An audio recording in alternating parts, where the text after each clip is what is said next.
बकवास कर रही इतना, ठीक से झाड़ू पोछा करना भी नहीं आता, ना ही बच्चे संभालना आता है। अंदर से बड़ी बहू बाहर आती है। इसे क्या बच्चे संभालना है माँ जी, मेरी बेटी को रुला दिया ना। अरे भाभी जी, मेरी इसमें क्या गलती है? राजू थोड़ी पंछियों की आवाज से डर गया होगा। मुझसे जबान मत लड़ा कलमोही, तेरी तो कोई संतान नहीं है, मेरे को शांति लेने देती नहीं। अरे बेटा रहने दो, इसको ज्यादा बोलोगी तो मुंह फुला के बैठ जाएगी। ना बच्चे दिए ना खुशी दी मेरे बेटे को, किस्मत ही खराब है उसकी। जा जा उधर जा, जाकर काम कर, यहाँ राजू सो रहा है। जी माँ जी। ऐसा बोलकर शीतल बेचारी घर के पिछले वाले हिस्से में झाड़ू लगाने चली गई। सारा दिन काम करती, घर के काम, खेत के काम और गाय को दुहाना, दूध देने घर घर जाना और रात को आकर सबके लिए खाना भी बनाना। लेकिन फिर भी बेचारी शीतल के घर में कोई इज्जत नहीं थी, क्योंकि उसकी कोई संतान नहीं थी। शीतल रोते रोते झाड़ू का काम करके पंछियों को दाना दे रही है। दाने की झाड़ को एक तरफ रखकर वो खेत के औजार लेकर खेत की ओर निकल जाती है। हे भगवान, अगर इन 5 सालों में मेरी गोद नहीं भरी तो इसमें मैं क्या कर सकती हूँ? मेरी इसमें कोई गलती नहीं है, ये तो आपकी मर्जी से हो रहा है ना। शीतल खेत जोत रही थी, कुछ खुदाई कर रही थी। गर्मी बहुत है और पसीने से भीगी हुई थक चुकी थी। शाम को घर वापस आती है। घर के दोनों पुरुष भी घर में ही होते हैं।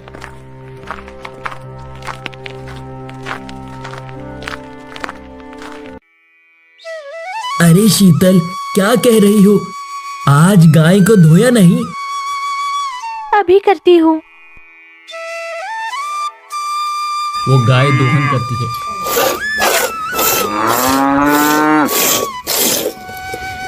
राजीव घर के अंदर जाकर बोलता है, जरा सुनो, आज रात को खाने में बैंगन का भरता और बाजरे की रोटी बनाना। बाजरे की रोटी मुझे नहीं आती, शीतल को बोल दो, वैसे भी पूरा दिन बैठी रहती है।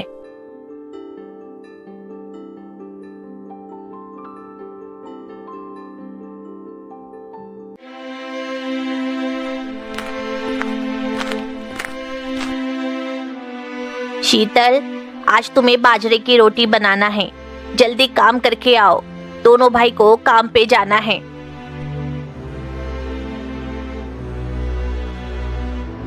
सुनो सुदेश, आज रात को हमें खेत में ही रहना होगा। सुना है सुअर नए लगाव बीजों को खा जाते हैं, खेत खुदाई कर देते हैं, हमारा नुकसान हो जाएगा। ठीक है भैया, वैसे भी हमने शाम को बीज बोने हैं तो वहीं पर खटिया लगा देंगे। कुछ दिनों के लिए वहीं पर रहना पड़ेगा, ताकि जब फसल लग जाए तो पंछियों और जानवरों की कोई परेशानी ना रहे। ठीक है भैया, मैं बैलगाड़ी में हमारे लिए 2 चारपाई और बाकी का सामान रख देता हूं। अब तक शीतल ने दूध धो लिया होगा और एक बड़े बर्तन में रखकर वो उसे अपने सर पर ले लेती है और जाने लगती है। तभी सुदेश बोलता है, अरे रुको जरा शीतल, मुझे भी थोड़ा काम है मार्केट से, दोनों साथ चलते हैं। सुदेश जाने लगता है। देखा आप दोनों ने, सुदेश ही उसे बिगाड़ रहा है। सही कहती हो, एक तो कलमुही और ऊपर से इसने सर पर चढ़ा रखा है। अरे क्यों इतना बकवास करती रहती हो तुम दोनों? मेरे भाई को कोई काम होगा तभी तो उसने साथ जाने की बात की। तुम जाओ और बैंगन सेकने रख दो। सुदेश और शीतल चल रहे हैं। सुदेश ने उसके हाथ से दूध का बर्तन ले लिया है। अरे सॉरी, माँ और भाभी की बातों को मन में मत लेना। कुछ बोलती क्यों नहीं? आज सवेरे भी वो तुम्हें ताना मार रहे थे ना? जी। तुम उन्हें जवाब क्यों नहीं देती? क्या बोले? उन्हें खुद समझ नहीं आता। मुझे दुख होता है तुम्हें ऐसे देखकर। सारी गलती मेरी है। मैंने ही खामखा वो कसम खाई थी कि मैं जब तक हमारा खुद का घर और ढेर सारे पैसे नहीं हो जाते, हमें बच्चे नहीं करने हैं। और माँ भाभी को लगता है कि मैं कलमुही हूँ, मेरे साथ कोई पनौती है। नहीं, मैं उन्हें सच बता दूंगा। नहीं, आपको मेरी कसम, ऐसा मत करना। मैं नहीं चाहती वो आपको कुछ बोले। इस तरह बातें करते करते वो सारे घरों में दूध देकर वापस आती है। इतनी देर कहां लगा दी तुम दोनों ने? मुझे भूख भी लगी है। सुदेश, तुझे पता नहीं चलता कि मां से अब रसोई में काम नहीं हो सकता और रवीना से बाजरे की रोटी बनती नहीं? भैया चिंता न करे, मैं अभी कर देती हूँ। जल्दी करो, वैसे भी तुम्हारा इस घर में और कोई काम नहीं है। मेरे भाई की जिंदगी तो खराब कर ही दिया तुमने। भैया जरा जबान संभालिए, क्यों ऐसी बातें कर रहे हैं आप? चुप कर, मेरे से जबान लड़ाता है। तेरी पत्नी से थोड़ा काम तो होता नहीं, उसमें तुझे उसकी मदद करनी पड़ती है। शीतल रोती हुई चूल्हा जलाती है। सुदेश गुस्से में वहीं आंगन में बैठ जाता है और कुत्ते उसके पास आते हैं, उसको रिझाने लगते हैं।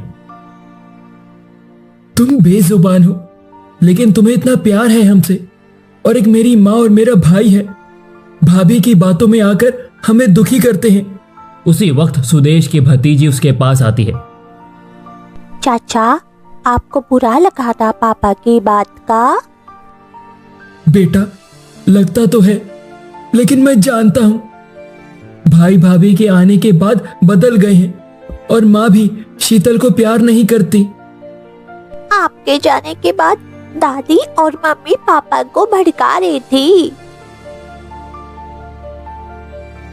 मुझे पता है, इसीलिए वो इतना गुस्से में है। शीतल, पहली रोटी मोती के लिए बना दो, बेचारा सवेरे से भूखा है। हाँ, बन गई है, ले जाओ।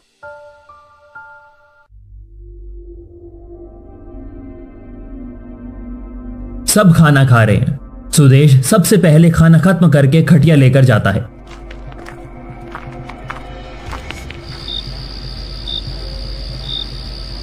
भैया, आपको सच में लगता है हमारी संतान नहीं तो शीतल के साथ ऐसा बर्ताव करा जाए?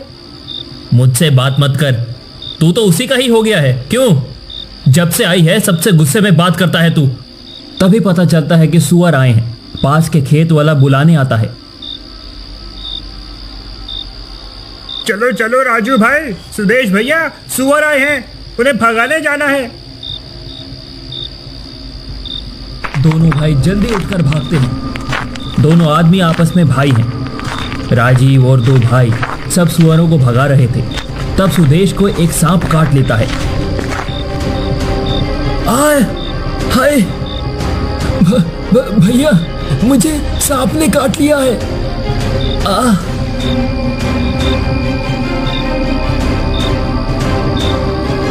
सब वापस आकर देखते हैं। राजीव उसे उठाकर घर ले जाता है। डॉक्टर आ जाते हैं। राजीव और बाकी सब खड़े हो जाते हैं। सुदेश के पांव पर पट्टी लगी है। शीतल उसके पास बैठी रो रही है।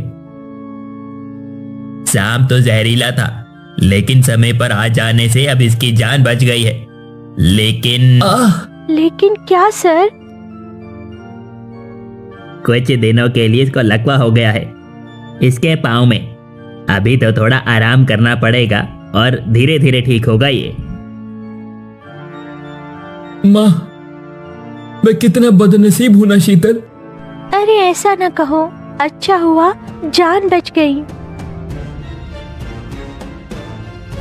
सब बाहर जाते हैं और डॉक्टर भी निकलता है। सारे सपनों पर पानी फिर गया। मुझे काम करके हमारे लिए कुछ करना था, और अब क्या हो गया मुझे ये समझ में नहीं आ रहा।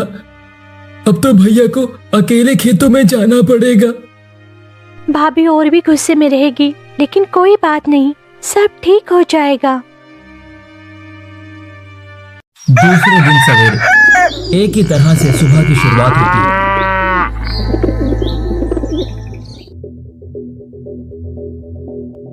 चलो, मुझे आज जल्दी खाना पैक कर दो, मुझे खेतों में जाना है। ठीक है, अब तो आपको अकेले को काम करना पड़ेगा। कैसी फूटी किस्मत है, ना पति काम का है ना पत्नी काम की है।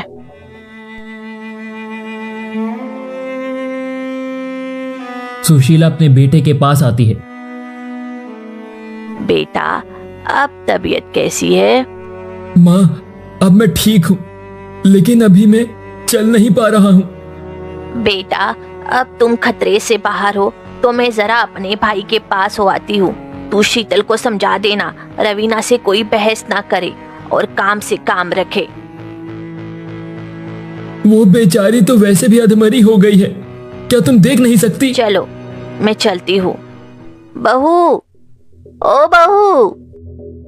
जी माँ जी, क्या हुआ? ये ठीक तो है ना? अरे तुम नहीं, वो मेरी बड़ी बहू रवीना। शीतल दुखी हो जाती है इग्नोर होकर। जी मम्मी, क्या है? देखो मैं जा रही हूँ 1 महीने के लिए। चलो तुम घर संभाल लेना और सब ख्याल रखना।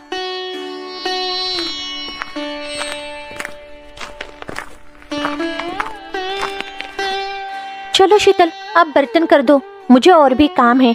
क्या यहाँ पर खड़ी हो? जी भाभी, मैं आती हूँ। सुनिए, आपको कुछ चाहिए तो नहीं, आवाज लगाना।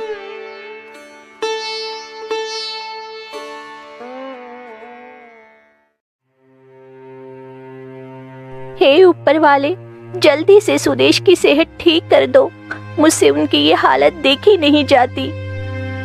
हे भगवान, क्या कर रहे हो मेरी जिंदगी में? मुझे कुछ काम नहीं आ रहा। मेरे ही घर में मेरी पत्नी को नौकर की तरह रखा जा रहा है। उसको अच्छी जिंदगी देने वाला था और आपने मुझे किसी लायक नहीं छोड़ा। मुझसे उसकी ये हालत देखी नहीं जाती। बर्तन हो गए भाभी जी, चलो मोती को खाना खिला देती हूँ। आज तो आने दो इनको। इन दोनों पति पत्नी को घर से निकालवाने की जरूरत है। सामने छोटा सा रूम है और पास में झोपड़ी भी, वहीं इनको निकाल दूंगी और बाद में घर से निकलवा दूंगी। थोड़ी देर में राजीव आता है। आइए भैया, क्या हाल है? मेरा छोड़, तेरा हाल बता। बस भैया, चल रहा है। थोड़ा दर्द कम हुआ है। जल्दी ठीक हो जा भाई, तेरी वजह से मजदूरी देनी पड़ रही है, फिर भी मजदूर ठीक से काम नहीं करते। अरे रे, कितना नुकसान हो रहा है। एक तो पिछले साल भी फसल अच्छी नहीं थी, ऊपर से सुदेश को भी सांप ने काट लिया और अब ये मजदूरी। भाभी, मजदूरी देनी पड़ रही है क्योंकि मेरी मजबूरी है। बस बस, अब जल्दी से चलने फिरने लग जाओ, नहीं तो कितने दिनों तक ऐसे ही मजदूरी देते रहेंगे। या फिर शीतल को भेज देती हूँ। नहीं नहीं, वो मेरे साथ काम नहीं कर सकती। मैं कर लूंगी काम भैया।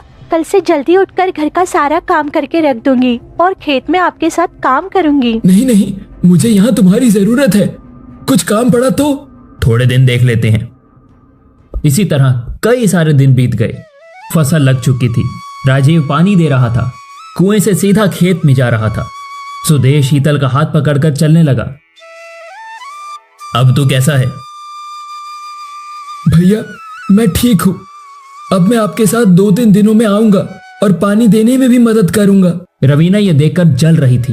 अब इस बार भी फसल में पूरी मेहनत मेरे पति ने की और अंत में थोड़ा सा काम करके ये आधा हिस्सा ले जाएगी।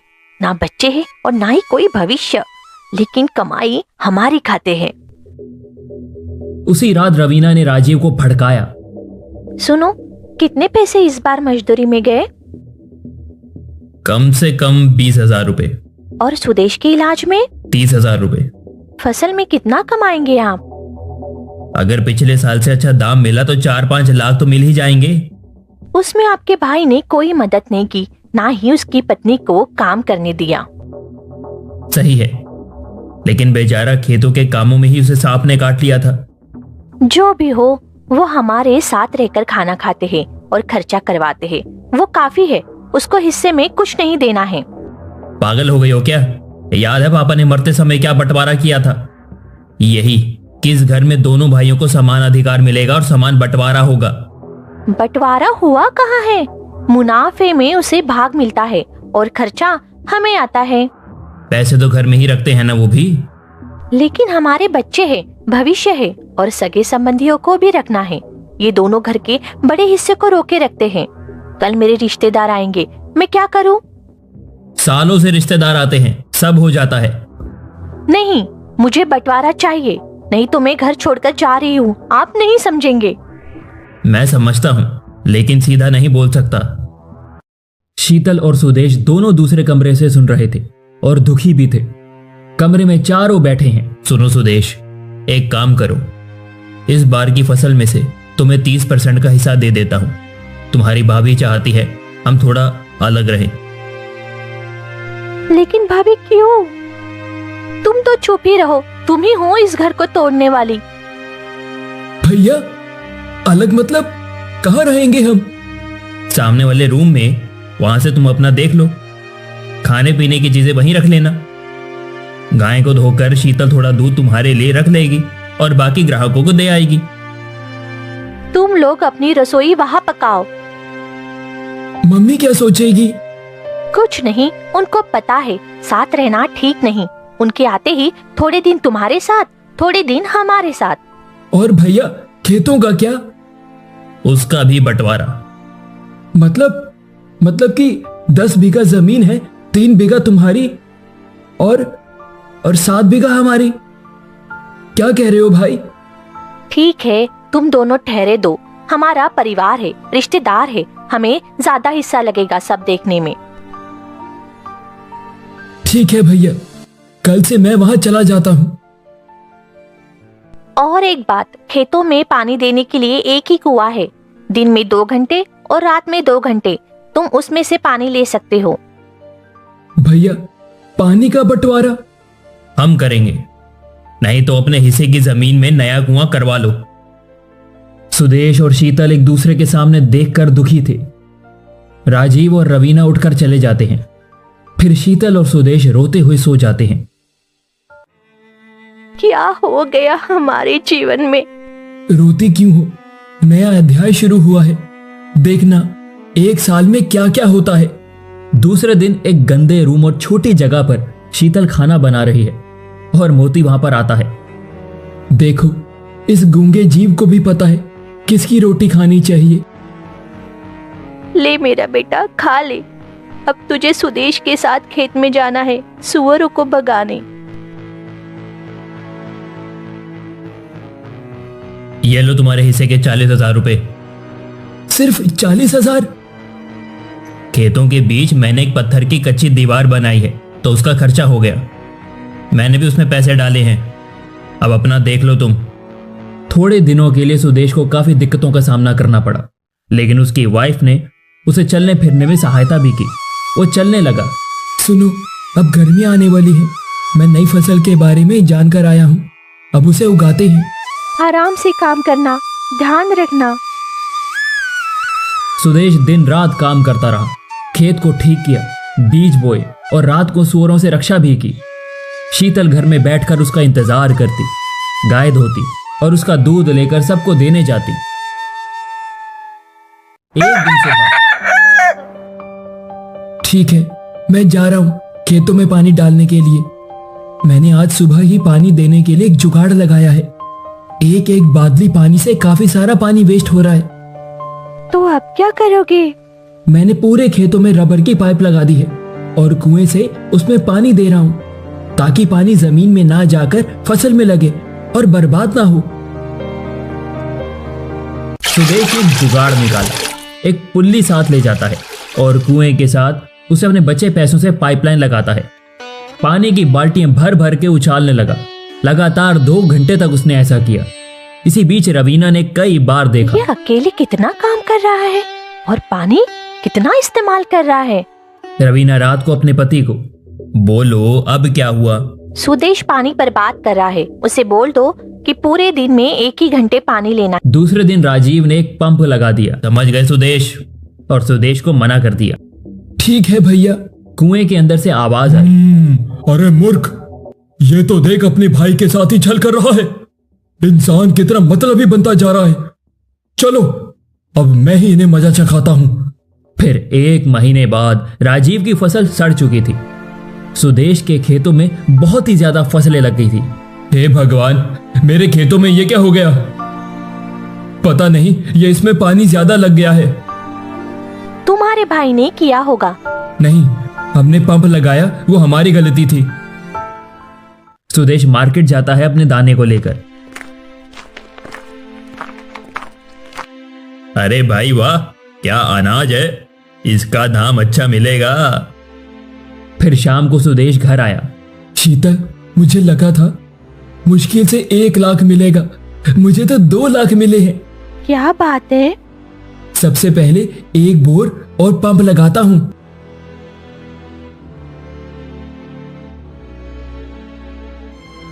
उसकी माँ आती है।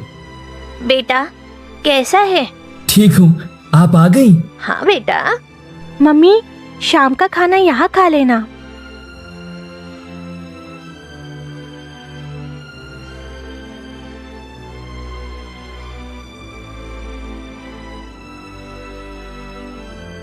इसी तरह 1 साल बीत गया। सुदेश ने खेत ले लिया। उसने एक बोर करवाकर अच्छी तरह फसल की। धीरे धीरे वो गांव का बड़ा सेठ बन गया और उसकी पत्नी भी पेट से हो गई। उसने अपने घर में रेनोवेशन करवाई और बड़ा घर ले लिया। एक दिन, सुनो, तुम्हारा भाई कितनी तरक्की कर रहा है, चलो उसे एक साथ रहने को बोलो, काफी कुछ सीख गया है। और बच्चों का भविष्य भी अच्छा हो जाएगा। भाई, क्या जादू है? भैया, समय खराब था, तब किसी ने मेरा हाथ नहीं पकड़ा। आप और भाभी ने मुझे कैसी हालत में छोड़ दिया था। माफ कर दे भाई, चल अब साथ रहते हैं। भैया, सबसे खराब समय में मेरी पत्नी ही मेरे साथ थी। अब मैं उसे फिर से उस दुख में नहीं ले जा सकता। आप ताऊजी बनने वाले हो। क्या खुशखबरी है, उसको परिवार की जरूरत है। नहीं भाई, अब वो अकेली ही काफी है। उसने सीख लिया है, बहुत कुछ बुरा सा होगा सही होने से पहले। भैया, सबसे खराब समय से गुजरना पड़ता है सबसे अच्छे समय के निर्माण के लिए। फिर तो रवीना और सुशीला सुदेश और शीतल के अच्छे दिनों से जलने लगे। उनके घर भी पालना लगा और छोटी पार्टी भी सुदेश ने दी। सुदेश गांव में 50 बीघा जमीन का मालिक बन गया और सबको अच्छी खेती सिखाने लगा। दूर से सास बहू ये देखकर कतराते हैं।